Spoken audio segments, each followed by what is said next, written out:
그분으로 말미암아 창조되었고 움직여지기 때문이다 라고 하는 말씀을 나누었습니다. 둘째 날은 왜 우리는 오직 예수님이신가에 대한 질문에 대한 답으로 예수님 안에 지혜와 지식과 모든 보화가 담겨있기 때문이다 라고 하는 말씀을 나누었죠. 셋째 날에는 예수님만 붙들어야 하는 이유가 무엇인가에 대한 답으로요, 세상의 가르침과 교훈과 전통은 우리를 구원에 이르지 못하기 때문에 우리는 주님만 붙들어야 하고 주님 안에서 공급하시는 하나님의 은혜 안에서 주님과 연합해야 된다라고 하는 말씀을 나누었습니다. 이와 같은 말씀을 전한 배경에는 당시 다원화된 문화가 교회로 침투하여 기독교 복음을 변질시키고 그리스도인들의 신앙을 혼동시킨다라고 하는 소식을 듣자 사도 바울 선생은 우리가 믿는 예수님에 대한 분명한 가르침으로 복음의 진리를 전하고자 했기 때문에 이 골로새서를 기록한 것입니다. 이렇게 예수 그리스도의 말씀을 전하고 난 후에 그렇다고 한다면 믿는 사람들은 어떠한 삶을 살아야 할 것인가에 대한 말씀을 3장과 4장에 전하고 있는데요, 그 핵심은 바로 올바른 관계입니다. 올바른 관계를 맺는 삶이 바로 예수를 그리스도로 믿는 우리들의 삶의 모습이어야 한다라고 하는 것이 바울 선생의 가르침입니다.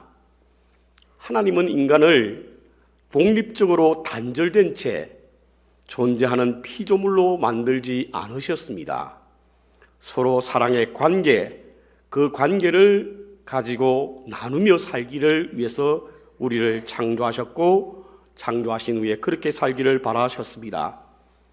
그러므로 기독교의 신앙은 하나님과 하나님, 하나님과 인간, 인간과 인간, 또한 인간과 피조세계 등 여러 가지 관계 위에 세워지는 것이 바로 기독교의 신앙입니다. 왜냐하면 관계는 생명을 불어넣는 토양이 되기 때문에 그렇습니다. 그래서 우리는 믿음은 관계라고 말하는 것입니다. 믿음이 좋다라고 하는 것은 하나님과의 관계, 자신과의 관계, 그리고 다른 사람들과의 올바른 관계를 가진다는 말씀으로 해석될 수 있는 이유가 바로 여기에 있습니다. 인류의 타락으로 도입된 죄는 관계를 파괴하였습니다. 사단이 그 일을 했지 않습니까? 그러므로 오늘날 영적 우월감과 독선, 그리고 자기 신념에 사로잡혀 사랑과의 관계를 허무는 것이 결코 좋은 믿음이라고 할 수가 없는 것입니다. 사도 바울 선생은 기독론을 설명하고 난 후에 곧 바른 관계를 세워야 한다라고 하는 말씀을 한 것은 바로 이와 같은 이유 때문에 그렇습니다. 그래서 3장에 들어와서 사도 바울 선생은 가장 먼저 자신과의 관계와 하나님과의 관계에 관하여 말씀하시며 위의 것을 찾으라, 세인의 삶을 벗으라, 그리고 그리스도의 옷을 입으라고 전하고 있습니다. 또한 삶의 가장 기초가 되고 뿌리가 되는 아내와 남편, 부모와 자녀, 그리고 주인과 종의 관계를 말씀해 주고 있는 것입니다. 오늘 마지막으로 외인과의 관계, 곧 세상과의 관계를 전하고 있는데요, 본문을 찾아보면 먼저 이 말씀을 전하기 전에 기도에 관한 말씀을 가지고 시작하고 있습니다. 그래서 2절에 이렇게 말씀하고 있습니다. 기도를 항상 힘쓰고 기도에 감사함으로 깨어 있으라. 왜 바울은 이렇듯 기도를 강조했을까? 특별히 올바른 관계에 관한 말씀을 하기 전에 기도에 관한 말씀을 한 이유는 무엇일까? 그것은 기도가 그리스도인의 필수적 요소이기 때문에 그렇습니다. 신앙생활의 모든 영역에 우리는 기도가 이루어져야 합니다. 기도로 시작해야 합니다. 현대신학자인 슐라이 에르마하는요, 기도하고 행동하지 않는 것도 문제이지만 기도 없이 행동하는 것은 더 큰 문제다라고 하는 말을 했습니다. 그래서 사도 바울 선생은 관계에 관한 말씀을 하기 전에 먼저 기도하라 이렇게 말씀을 전하고 있습니다. 특별히 관계를 위한 삶의 과정 속에서 기도는 매우 중요합니다. 왜냐하면 관계를 잘해야 한다라고 하는 당위성을 우리는 모두 다 잘 알고 있습니다. 그러나 그것은 결코 쉬운 일이 아니지 않습니까? 아무리 자신이 잘하려고 해도 상대방이 어깃장을 놓는다고 한다면 관계는 성립될 수 없는 것입니다. 그래서 무엇보다도 먼저 기도하라라고 하는 말씀을 하고 있는데요. 사도 바울 선생이 기도에 관한 것은 세 가지 원칙이 있습니다. 첫 번째가 뭐냐면 바로 항상 해라 이겁니다. 항상 해라. 항상 해야 합니다. 기도는 계속되어야 하고 기도는 늘 해야 한다는 사실인 것입니다. 우리가 호흡을 멈출 수 없듯이 우리의 기도는 항상 해야 하는 것이죠. 기도는 우리의 주인된 권리가 나한테 있는 것이 아니라 하나님께 있다는 사실을 고백하는 행위가 바로 기도입니다. 그렇다고 한다면 우리의 삶이 계속되는 한 우리의 기도도 쉬지 말고 계속되어야 한다는 뜻입니다. 두 번째로 기도가 생활화되어야 된다라고 하는 것을 강조하고 있습니다. 모든 것이 하나님께 달려있는 것처럼 기도하라. 예수님께서는 습관을 쫓아 기도했듯이 우리의 기도도 습관화되어야 됩니다. 어느 교회 가보니까 그런 기도가 있더라고요. 앉으면 기도하고 모이면 찬송하고 흩어지면 전도하라. 옛날에 많이 썼던 이 표인데 요즘도 이걸 쓰는 교회가 있더라고요. 그런데 읽으면 읽을수록 구수한 맛이 나는 것이 바로 이 말씀인 것 같습니다. 앉으면 기도하고 모이면 찬송하고 예배하고 흩어지면 전도하라. 어떤 분이 큰 수술을 앞두고요 고민에 빠졌습니다. 어떤 고민에 빠지냐면 마취에서 깨어날 때 무의식적으로 하는 말이 있는데 어떤 말을 하게 되면 어떡할까라고 하는 겁니다. 어떤 분들은 무의식적으로 깨어나다가 이상한 말씀 하시는 분들이 계신다며요. 이분도 고민이 생겼습니다. 그래서 수술하기 전에 하나님 앞에 기도했다고 합니다. 하나님, 마취 후에 깨어날 때 헛소리 하지 않게 하옵소서. 이렇게 기도했다는 거예요. 수술이 끝났습니다. 마취에 깨어났어요. 깨어나 보니까 어머니가 자기의 손을 꼭 붙잡고 계신 거예요. 그래서 어머니께 물었다고 합니다. 엄마, 내가 마취에서 깨어날 때 무슨 소리를 합니까? 그랬더니 그 어머니가 눈물이 가슴거리면서 하시는 말씀이 내가 마취에 깨어날 때 주여라고 하더라는 겁니다. 주여, 주여. 앉으나 서나 주님만 생각하고 기도에 생활화된 사람이 이와 같은 고백으로 드러나게 되는 것입니다. 세 번째로 기도는 감사와 연계가 되어 있어야 합니다. 감사와 연계가 된 기도는요, 기도를 드릴 수 있는 것은요, 과거, 현재뿐 아니라 미래일까지도 하나님이 주인됨을 믿고 드리는 기도가 바로 감사의 기도입니다. 지나온 일들에 대해서는 은혜로 감사하며 기도하고, 현재 일에는 동행하심을 믿고 감사로 기도하며, 미래의 일에서는 인도하실 것을 믿고 미리 감사하는 기도, 이것이 바로 우리가 드려야 하는 기도인 줄 믿습니다. 자, 이렇게 기도하라라고 하신 후에 3절부터 와서는 기도는 반드시 자기 것만을 위한 기도가 아니라 다른 사람을 위한 것이기도 해야 한다라고 하는 말씀, 곧 중보의 기도가 필요함을 말씀하고 있습니다. 그래서 3절에 이와 같은 말씀을 하고 있습니다. 또한 우리를 위하여 기도하되 하나님이 전도할 문을 우리에게 열어주사 그리스도의 비밀을 말하게 하시기를 구하라. 내가 이것을 인하여 매임을 당하였도다. 사도 바울 선생은 골로새 교회를 향하여 세상 곧 외인들을 향하여 너희들이 기도할 때에 너희를 위한 것만 기도가 아니라 우리를 위하여서도 기도해달라라고 하는 것인데, 그 기도는 지금 감옥에 갇혀 있으니 건강하게 해달라고 하는 기도도 아니고, 감옥에 갇혀 있으니 빨리 노임을 받게 해달라고 하는 그런 자신의 평안과 위로를 위한 기도가 아니었습니다.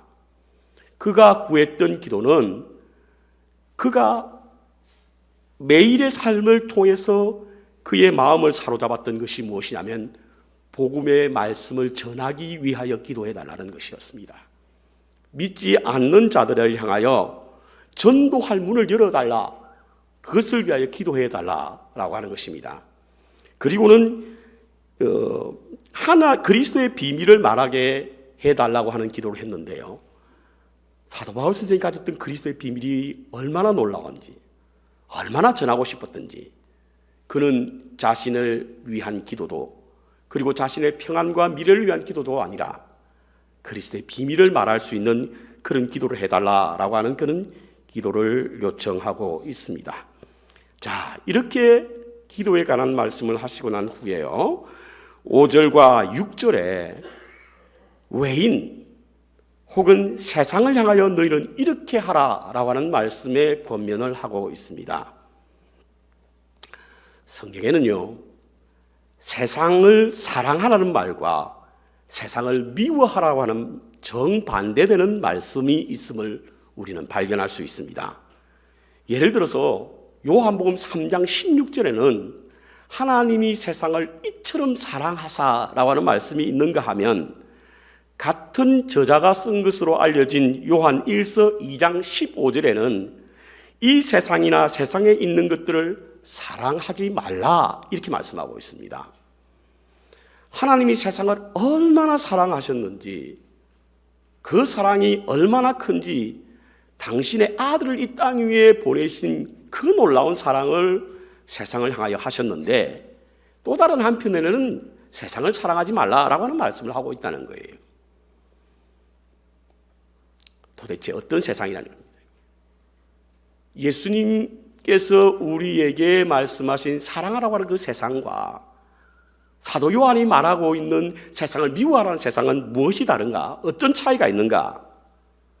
그것은 바로 예수님께서 말씀하신 세상은요, 하나님이 창조하신 피조물에 관한 세상이고, 요한 1서가 말하고 있는 미워해야 될 세상은 세속화된 세상, 곧 공중의 권세를 잡고 있는 사단이 만들어낸 세상, 그 세상을 말하는 것입니다. 그래서 우리는 사랑해야 될 세상과 미워해야 될 세상을 분별할 수 있는 지혜가 필요한 것입니다. 하나님이 만드시고 하나님이 창조하신 것은 우리가 사랑해야 합니다. 하지만 세상 문화와 사단의 권세로 말미암아 만들어진 세상은 미워해야 된다라고 하는 사실인 것이죠. 오늘 본문에서 말하고 있는 외인들, 그 세상은 바로 하나님의 피조물로서 세상, 하나님의 피조물로서의 외인에 관한 말씀을 하고 있는데요, 우리들은 흔히 자기의 신앙을 보존하기 위해서 세상과 거리를 두어야 한다고 생각하는 분들이 계십니다. 저는 이것이 잘못됐다고 생각합니다. 왜냐하면 우리는 세상 속으로 파송을 받았기 때문에 그렇습니다. 요한복음 17장 18절에는요, 아버지께서 나를 세상에 보낸 것과 같이 나도 너희를 세상에 보내노라 라고 하는 말씀이 있습니다. 그러므로 초야에 묻혀 산다든지 산속에 들어가서 지낸다든지 우리들끼리 모여 세상과 담을 쌓는 것은 결코 하나님의 뜻이 아닌 줄 압니다. 예수님은 우리를 소금과 빛이라고 말씀하실 때에 그냥 소금, 그냥 빛이라고 말씀하지 않고 세상의 소금, 세상의 빛이 되라고 말씀하지 않으셨습니까? 소금과 빛은요, 뭔가 접촉하지 않으면 그 효과를 발휘할 수 없는 것입니다. 그래서 소금은 세상에 있어야 하고요, 빛은 어두운 곳에 있어야만 그 효과를 발휘할 수 있습니다. 그러므로 세상을 피해서도 안 되고 세상과 단절해서도 안 됩니다. 우리가 가능하든 그렇지 않든 세상을 변화시키라고 하는 부름을 받았는데요, 그런데 우리가 고립된 공간 안에서 세상과 등을 쥐고 지낸다면 세상은 변하지 않은 채 그대로 남아 있을 것입니다. 그래서 그리스도인은 세상 속에 머물러야 하고 세상 속에 살아야 합니다. 물론 세상에 속하라고 하는 말로 오해하지 않기를 바랍니다. 무디 선생은요, 그리스도인의 삶이라고 하는 것은 큰 세상과 같은 바다 위에 떠 있는 하나의 배와 같아. 세상 속에 있지만 세상에 침투할 수 없는 배와 같은 삶을 살아가는 것이 그리스도인의 삶이다, 이렇게 말씀하고 있습니다. 그렇다고 한다면 외인 혹은 세상 속에 살면서 우리가 필연적으로 그들과 관계를 가져야 하는데 어떻게 해야 하는 것이 바람직한 그리스도인의 삶일까? 한 네 가지로 정리해보면 첫 번째로 지혜로 행하라, 이렇게 말씀하고 있습니다. 5절 보겠습니다. 외인을 향하여서는 지혜로 행하라. 지혜로 행하라. 본문에는 지혜가 무엇을 말하는지 말씀하고 있지 않기 때문에 우리들이 알 수는 없습니다. 그러나 골로새서에 나오는 지혜라고 하는 단어를 추적해보면요, 골로새서 1장 9절에 지혜란 하나님이 주시는 깨달음과 관련된 것으로 하나님의 뜻을 아는 것이 곧 지혜다, 이렇게 말씀하고 있고요. 1장 28절에는 지혜를 가르침으로 관련지어서 설명하고 있는데요, 모든 지혜로 각 사람을 가르침은, 그리고 3장 16절에는 모든 지혜로 피차 가르치며 권면하여, 이렇게 표현되어 있는 것으로 보아 지혜라고 하는 것은 하나님이 주신 깨달음으로 서로 가르치고 권면하는 것을 지혜라고 골로새서는 말씀하고 있습니다. 그런데 오늘 본문에는요, 지혜로 가르치라라고 말씀하지 않고 지혜로 행하라라고 말씀하고 있습니다. 하나님의 뜻과 하나님의 진리로 말미암아 깨달음을 얻었다고 한다면 그것을 가르치는 일보다 외인을 향하여 그것을 행하라고 하는 것입니다. 하나님의 뜻을 알고 하나님의 가르침을 깨달았다고 한다면 우리의 삶을 통하여 그 지혜가 드러나야 될 줄 믿습니다. 말은 청산유수와 같이 하고 지혜는 담기 힘들 조차 넘쳐나 사람들을 가르치는 데는 뛰어나나 그 지혜로운 삶을 살지 못한다고 한다면 결코 세상과 올바른 관계를 가질 수 없음을 우리에게 말씀해 주고 있는 것입니다. 두 번째로 세월을 아끼라라고 말씀하고 있습니다. 사람들은 그런 이야기를 합니다. 짧은 인생 속에서 잊지 말아야 할 세 가지가 있다고 한다면 일의 보람, 사랑의 기쁨, 시간의 가치를 아는 것이다 라고 말합니다. 왜냐하면 인생은 곧 시간이지 않습니까, 여러분? 우리는 하나님이 우리에게 주신 시간만큼 인생을 살 수 있습니다. 우리의 시간이 끝이 나면 우리의 인생도 끝이 납니다. 그러므로 우리에게 할당된 시간을 귀하게 사용할 수 있어야 합니다. 모세는요, 시편 90편에 우리에게 우리 날 계수함을 가르치사 지혜로운 마음을 얻게 하소서라고 기도하고 있습니다. 이는 곧 우리의 인생이 영원하지 않음을 말하고 있고요, 그래서 유한한 존재라고 하는 사실을 깨닫고는 남겨진 시간 안에서 가치 있고 보람 있는 삶을 사는 그와 같은 지혜를 갖게 해달라고 하는 그런 기도를 드린 것입니다. 우리의 삶을 가장 잘 사는, 아름답게 사는 방법은 삶보다 더 오래 남을 수 있는 일에 자신을 사용하는 것이 가장 잘 사는 것입니다. 여러분들의 삶보다 더 오래 남을 수 있는 일이 무엇입니까?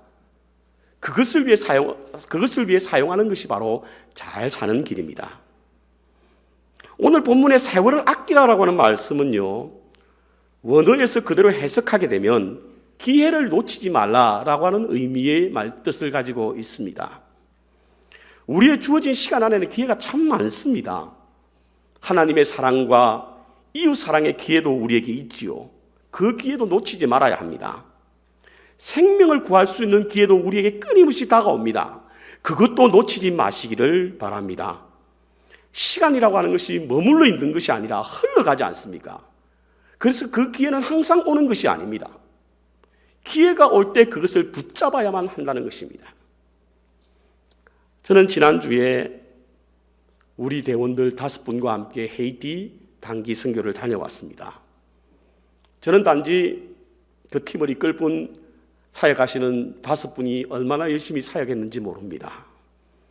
그와 같은 모습을 보면서 오늘 이 말씀이 떠올랐습니다. 그렇습니다. 우리가 섬길 수 있는 기회가 그렇게 많지 않습니다. 그 섬길 수 있는 기회에 그 기회를 잡아야 합니다, 여러분. 우리 주위에 많은 사람들이 죽어감에도 불구하고 그 기회를 잡지 못한다고 한다면 언젠가는 시간이 흐른 후에 기회를 잡지 못한 것에 대한 안타까움이 우리에게 다가올 것입니다. 그래서 사도 바울 선생은 너희들이 세상을 향하여 이렇게 하라라고 말씀하시며 세월을 아끼라. 주어진 기회를 놓치지 말라. 그들에게 하나님의 말씀을 선포함으로 말미암아 우리에게 주어진 시간에 그 기회를 잃어버리지 말라라고 말씀을 전하고 있습니다. 여러분, 부부간의 사랑의 관계, 그 기회를 놓치지 마시기 바랍니다. 그 기회를 놓치면 후회하게 됩니다. 부모와 자식과의 관계도 마찬가지입니다. 주인과 종업원의 관계도 마찬가지입니다. 기회가 있습니다. 그 기회를 잡아야 합니다.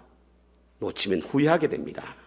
특별히 죽어가는 영혼을 보고 아무런 마음, 그 마음이 없다고 한다면 우리 앞에 흘러가는 기회를 한 번도 잡을 수 없게 될 줄 압니다. 세월을 아끼는 것, 꼭 그것은 기회를 붙잡는 것입니다. 세 번째로 말을 은혜 가운데 행하라. 6절입니다. 너의 말을 항상 은혜 가운데서 하라. 은혜 가운데서. 말은요, 하나님의 창조의 도구입니다. 왜냐하면 하나님께서는 말씀으로 세상을 창조하셨지 않습니까? 동시에 우리 인간에게 주신 아주 놀라운 선물이기도 합니다. 이 선물 덕분에 우리는 다른 피조물들과 구별되는 거예요. 그렇지 않습니까? 다른 피조물들은 말을 못합니다. 물론 그들에게도 소통의 수단은 있겠지요. 하지만 말로서 소통하는 피조물은 인간밖에 없습니다. 오직 사람만 말을 할 수 있는 것입니다. 말은 하나님의 형상을 따라 창조된 존재에게만 주어지는 선물이며 여러모로 소통자이신 하나님의 닮은 구석이 있는 것이 바로 말을 하는 우리 인간들의 모습입니다. 그리고 하나님은 막대한 가치를 말에 두었고 그 권세를 말에게 두었던 것입니다. 하지만 죄로 인해 타락함으로 하나님의 수많은 선물과 함께 이 말도 오용되고 있습니다. 말이 악한 도구로 사용될 때가 얼마나 많이 있습니까? 하나님을 찬양하는 일에 써야 할 우리의 말이 사람을 저주하는 데 사용되고 있지 않습니까? 이는 하나님이 주신 선물이라고 하는 말을 자기의 이기적인 목적으로 사용되기 때문에 은혜의 말을 잃어버리고 살아가고 있는 것입니다. 사람은 말로서 관계를 맺죠. 그런데 말이 다리를 놓는 말이 있고요. 벽을 쌓는 말이 있습니다. 어떤 사람들은 대화를 통하여 멀어졌던 어떤 사람과 다리를 놓음으로 말미암아 깊은 관계로 이어지는 사람이 있는가 하면 어떤 사람은 대화나 말을 통해서 담벼락을 쌓는 분이 계십니다. 무엇이 차이가 있습니까? 어떤 것 때문에 그렇습니까? 다리를 놓는 대화는요, 서로 존중하고 이해하고 소통하려고 하는 마음, 이 마음을 가지고 대화하게 되면 다리가 놓여집니다. 그런데 모든 대화를 자기의 주관적인 생각으로, 이기적인 생각으로 다른 사람과 대화해서 이기려고 하기 때문에 그 사이에 벽이 생기는 것입니다. 그로 인하여 마음의 상처를 입은 사람은 두 번 다시 그와 대화하려고 하지 않습니다. 그래서 벽이 생기는 거예요. 그런데 말이 어디에서 나옵니까? 말은 흔히 생각의 집에서 나온다고 하죠. 그런데 성경에는 말은 입에서 나오는 것은 마음에서 나오나니, 우리의 마음에서 나온다는 겁니다. 오늘 본문에 너희 말을 항상 은혜 가운데서 행하라라고 하는 것은 우리의 마음이 은혜에 젖어 있어야 된다는 겁니다. 우리의 마음이 항상 은혜 충만해져야 된다는 거예요. 그래야만 우리의 마음속에 은혜의 말이 나올 수가 있는 것입니다. 그리스도인은 세상과 다른 말을 사용하는 존재란 사실을 세상에 선포해야 합니다. 우리의 입에서 나오는 말은 다른 사람을 살리는 말이며 복음과 은혜의 달콤함과 진리의 강력함이 우리의 입술을 통해서 흘러나와야 됩니다. 그것이 가장 좋은 전도의 방법입니다. 마지막으로 소금으로 고르게 함과 같이 하라라고 하는 말씀을 하고 있습니다. 여러분, 소금은 맛을 내는 것이죠. 그런데 맛을 내기 위해서는 녹아져야 합니다. 녹지 않고는 소금이 맛을 낼 수 없는 것입니다. 오늘 본문 말씀에 소금으로 고르게 함과 같이 하라라고 하는 말씀은 우리의 말이 시의 적절하게 잘 녹아질 수 있도록 하게 하라 이겁니다, 여러분. 외인과 세상을 향한 지혜로운 말은 곧 상대방과 함께 녹아지는 말입니다. 세상 사람들이 보는 기독교는 너무 배타적이라고 말합니다. 그런데요, 예수님의 가르침이 배타적인 것이 아니라 우리의 태도가 배타적인 것입니다. 진리의 말씀은요, 결코 배타적이지 않습니다. 그런데 그것을 전하는 우리가 너무 배타적인 그런 행위를 하기 때문에, 태도를 하기 때문에 그와 같은 말을 듣는 것입니다. 자신들만의 영역을 정하고는 세상에 녹아들지 않으므로 세상과 철저히 외면되는 그런 모습들이 오늘 우리들의 모습은 아닙니까? 그런데 예수님은 그렇지 않았습니다, 여러분. 예수님은 그렇게 하지 않았습니다. 여러분, 요한복음 4장에 보십시오. 수가성의 여인을 만났던 예수님의 모습을 한번 보십시오. 이방인이었고 여인이었으며 외인이었던 수가성의 여인과 자연스럽게 녹아드는 모습이 너무 아름답지 않습니까? 주님은 녹아들기 위해서 먼저 찾아갔습니다. 세상은 우리에게 오지 않습니다. 우리가 찾아가야지요. 가만히 있으면 세상이 우리를 찾을 것 같지만 그렇지 않습니다. 그래서 예수님께서는 너희는 가서 제자를 삼으라고 하지 않으셨어요. 가라고 하는 겁니다. 기다려라, 세상이 내게 올 것이다 라고 하지 않았다는 겁니다. 주님은 수가성의 여인을 향하여 찾아가셨습니다. 찾아간 것으로 다가 아닙니다. 물을 달라고 했습니다. 아니, 나그네가 물가에 있는 여인에게 물 한 바가지 달라고 하는 것이 뭐가 그렇게 이상스럽게 보이느냐라고 말씀하실 분이 계실지 모릅니다. 그 당시에 배경을 보면 이는 매우 획기적이고 혁명적인 일입니다. 그래서 수가성의 여인이 물었지 않습니까? 당신은 유대인으로서 어찌하여 사마리아 여자인 나에게 물을 달라고 하냐니까? 있을 수 없는 일이었다는 거지요. 그래서 요한복음 기자는요, 유대인이 사마리아 사람과 상종치 아니함이라고 하는 설명까지 붙이고 있는 겁니다. 유대인들은 사마리아 땅을 들어가지 않기 위해서 일부러 그 땅을 피하여 돌아다녔습니다. 혹시 그곳을 불가피하게 지나게 되면 그 땅을 벗어날 때는 그 땅에서 묻은 먼지까지 다 털고 그곳을 벗어났습니다. 그런데 주님은 그 땅에 의도적으로 들어갔을 뿐만 아니라 여인들과 함께 녹아지는 대화를 통해서 그에게 하나님의 나라를 선포하고 있는 것입니다. 녹아든다는 것은 낮아짐을 말하는 겁니다. 주님은 육신의 몸을 입고 오셔서 첫 번째로 낮아지셨고 제자들의 발을 씻김으로 또 한 번 낮아지셨습니다. 레너드 스윈 목사님이 쓴 관계의 영성이라는 책에 보면 버지니아에 있는 한 시골 교회를 목회하시는 목사님에 관한 이야기가 나옵니다. 이 목사님은 새로 등록한 새 교회의 직장에 신방을 하게 되었습니다. 신방을 하러 갔더니 온통 흙먼지로 뒤덮인 한 사람이 그를 맞이하는 것입니다. 그러자 목사님은 손을 내밀어 그에게 악수를 청했습니다. 그때의 그 새 교우는 목사님에게 자신의 손이 더러우니 목사님의 손을 잡을 수 없습니다 라고 말합니다.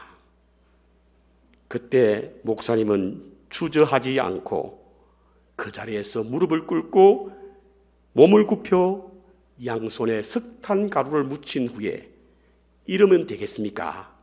라고 하며 그 손을 잡았다고 하는 것입니다. 그렇습니다. 노가짐은 낮아짐입니다. 사도 바울 선생은 골로새 교회를 향하여 너희가 세상 곧 외인에 대하여 이렇게 하라라고 말씀하시며 소금이 골고루 녹아짐같이 너희가 녹아져야 한다라고 하는 말씀을 하고 있습니다. 세상은 교회다운 교회, 그리스도인다운 그리스도인을 절실하게 찾고 있습니다. 우리는 세상을 향하여 천국 시민다운 모습을 보여주어야만 합니다. 그래서 그들에게도 어둠에서 빠져나와 보다 나은 길을 갈 수 있도록 알려줘야 합니다. 마치 흑암에 사로잡혀 있던 우리가 그리스도로 말미암아 빛의 자리에 이르게 된 것과 같이 말입니다. 그러기 위해서는 세상과 등을 돌리지 말아야 합니다. 하나님은 현재 세상을 다가올 세상으로 바꾸는 지금 작업을 하고 계시는 것입니다. 그 일에 우리 그리스도인들을 일꾼으로 동원하고 계십니다. 그렇다고 한다면 우리는 현재 자리에서 세상을 향한 그리스도인다운 삶을 살아야 될 줄 믿습니다. 지혜로운 행위, 기회를 놓치지 않는 것, 우리의 입술에 말에 은혜를 담아 소금과 같이 시의적절하게 녹아짐이 있어야만 세상을 구원할 수 있다는 사실을 잊지 말아야 될 줄 믿습니다. 이것이 외인을 향한 우리의 태도입니다.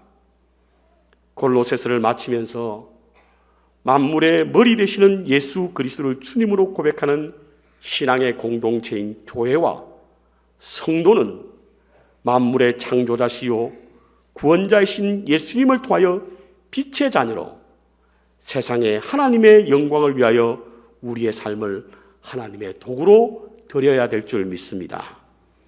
그리스도를 내 안에 품고 하나님의 손에 붙잡힌 도구로서 쓰임받는 여러분과 제가 되기를 주님의 이름으로 축원합니다.